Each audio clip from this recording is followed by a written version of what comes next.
Calvin had his back turned when the bell above the door rang. He knew who it was before he looked, not from the footstep, not from the shadow, but from the way the other two men in the shop went quiet. Marvin Gaye took his usual seat in the waiting chairs and sat with his hands in his lap, same as any man on a Saturday morning in Detroit. Calvin had been cutting his hair since 1962, 12 years by the time Marvin showed up for what turned out to be the last time.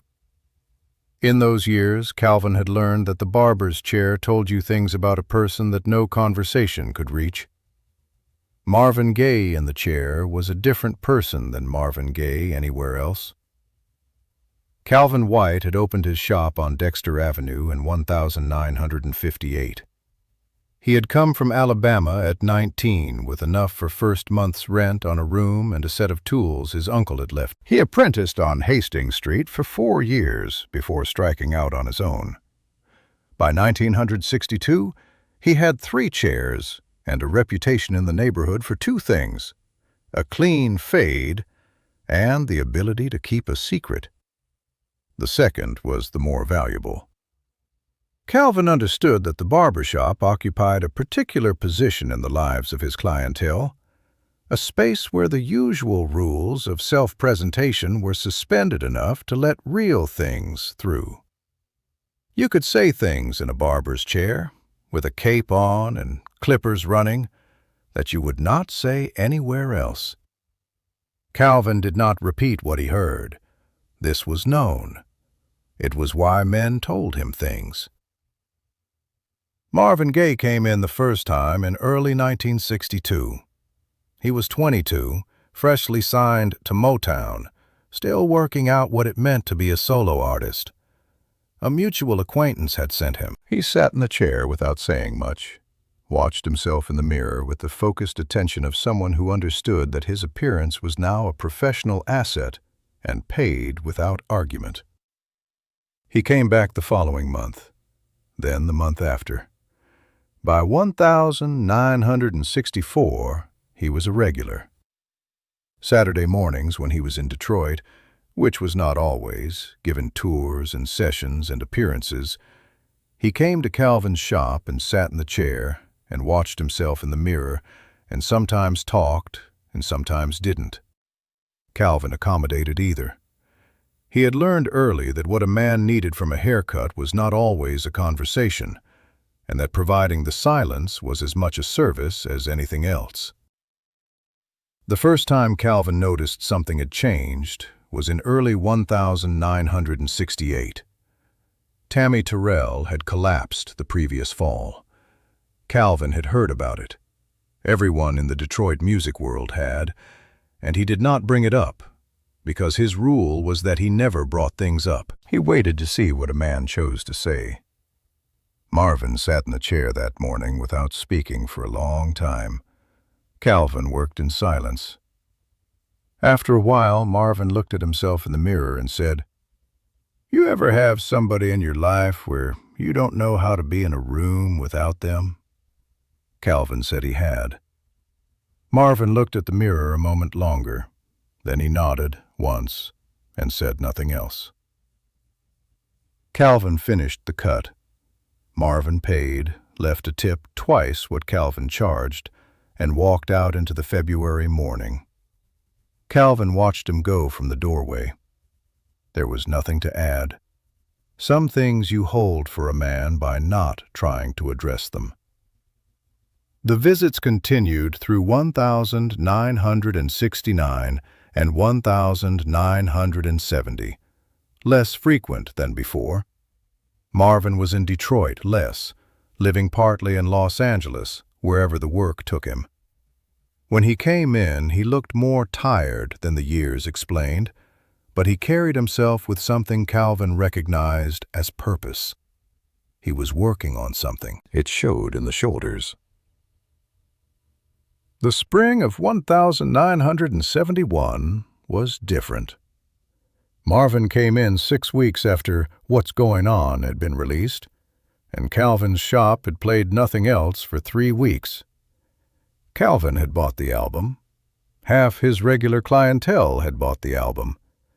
It had done something to Detroit specifically, the city that built Motown, that sent its sons to Vietnam, that had burned in 1967 and was still carrying the weight of it.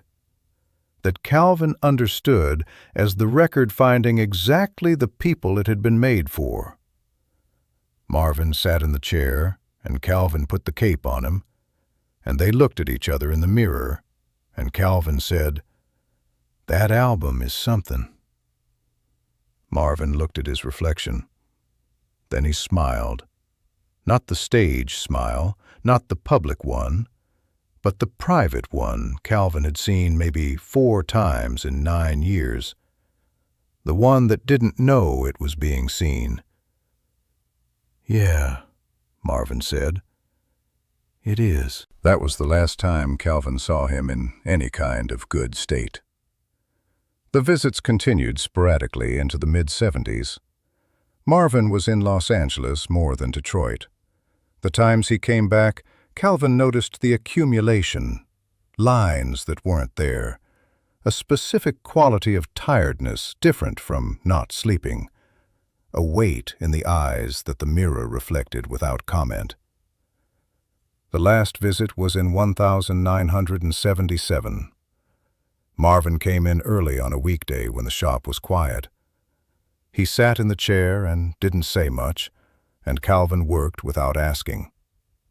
At the end, when Calvin took the cape off and Marvin stood and looked at himself in the mirror, he was quiet longer than usual.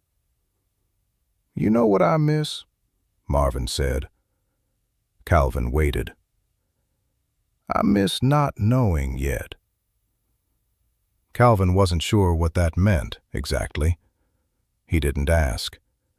He handed Marvin the handheld mirror, let him check the back, took it when it came back. Marvin paid, left the tip, walked out. Calvin didn't see him again after that. Marvin left Detroit for good not long after. Los Angeles, then Europe, then back again. The shop on Dexter Avenue stayed open. Calvin kept the 3 chairs, kept cutting on Saturday mornings. He heard the news on the radio in April of 1984 between customers.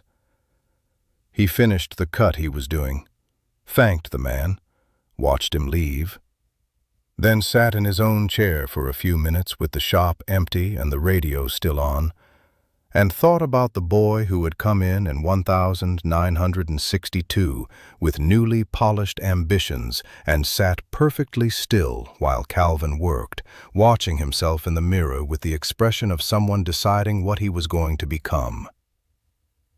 Some of them you follow from the outside your whole life. You read the interviews, see the performances, follow the story as it gets told in newspapers and on records. You know the version everyone knows, but some of them you also know on a Saturday morning, when the cape is on and the clippers are running, and there's nothing to be except whoever you actually are. Calvin knew both versions.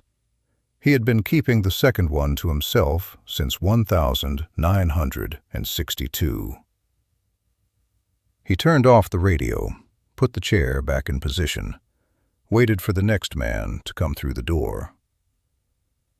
Some things you hold by not saying them. Calvin had been doing it long enough to know that the holding is its own kind of tribute, the only one that doesn't diminish what it's for.